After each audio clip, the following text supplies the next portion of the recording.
மக்கள் சொல்லக்கூடியது, இவர் இப்ப இந்த கடந்த 5 ஆண்டு தான் இருக்கிறாரு, எதிர்கட்சியா இருக்கிறார். கேட்டா இதை சொல்லி மலிப்பிக்கிறோம், நாங்க எதிர்கட்சியில இருந்தோம், நாங்க என்ன செய்ய முடியும், நாங்க ஆளுங்கட்சியா இருக்கிறப்ப நீங்க மாவட்ட செயலாளர் நீங்க தானே, மாவட்ட செயலாளராக இருக்கிறப்ப நீங்க பேசி வாங்கி இருக்க முடியும் தானே.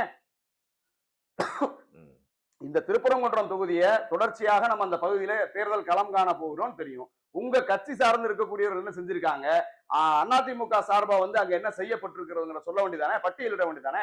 எல்லா மக்களுமே குறை சொல்லி கொண்டுதான் இருக்கிறார்கள். இன்றைக்கும் வந்து பாத்தீங்கன்னா திருமதி கிருத்திகா தங்கபாண்டியன் அவர்கள் வந்து மாவட்ட கவுன்சிலரா இருந்திருக்கிறாங்க. தெரு விளக்குகள் இல்லாத பகுதிகளிலே, ஊரின் மைய பகுதிகளில் தெருவிளக்குகள் இல்லாமல் இருந்த பல்வேறு கிராமங்களுக்காக ஐமாஸ் லைட் என்று சொல்லக்கூடிய அதை பயன்படுத்தியிருக்காங்க. தன்னுடைய மாவட்ட கவுன்சிலருக்கு ஒதுக்கப்படக்கூடிய நிதி அனைத்தையும் முழுமையாக அங்க பயன்படுத்தியிருக்காங்க.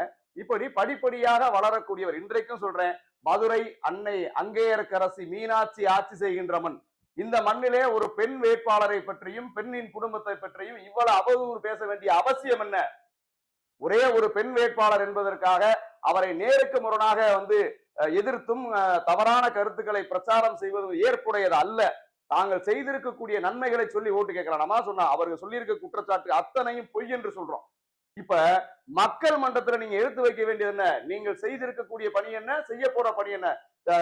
திருமதி கிருத்திகா அவர்கள் எங்க இடத்துலயும் சொல்றாரு, அவர் எங்க அப்பா வயசுல இருக்கிறாரு, எங்க அப்பாவை போன்றவர் மூத்தவர், அவரோட அளவுக்கு நாங்கள் விமர்சனம் செய்ய விரும்பவில்லை என்று சொல்லி திராவிட முன்னேற்ற கழகம் கடந்த 5 ஆண்டுகளில் இந்த மக்களுக்கு செய்திருக்கக்கூடிய நன்மை என்ன? தற்போது 2026 சட்டமன்ற தேர்தலுக்கு திரு முத்துவேல் கருணாநிதி ஸ்டாலின் அவர்கள் வெளியிட்டிருக்கக்கூடிய தேர்தல் அறிக்கையில் என்னென்ன குறிப்பிடப்பட்டிருக்கிறது, திராவிட முன்னேற்ற கழகம் ஆட்சி மீண்டும் அமைந்தால் உங்களுக்கு என்னென்ன நன்மைகள் செய்ய முடியும், நான் சார்ந்து இருக்கக்கூடிய தொகுதிகளிலே என்னால் தனிப்பட்ட முறையில் உங்களுக்கு எவ்வாறு உதவ முடியும் என்று சொல்லி செய்திருக்கக்கூடிய நலத்திட்டங்களையும் செய்ய போற நலத்திட்டங்களையும் தன்னுடைய பங்களிப்பு எப்படி இருக்கும் என்பதை சொல்லி மிக சிறந்த முறையில வாக்கு கேட்டுக் கொண்டிருக்கிறார். திருப்பரங்குன்றம் தொகுதியிலே திருப்பம் உறுதி, உதயசூரியன் உதித்தே தீரும்.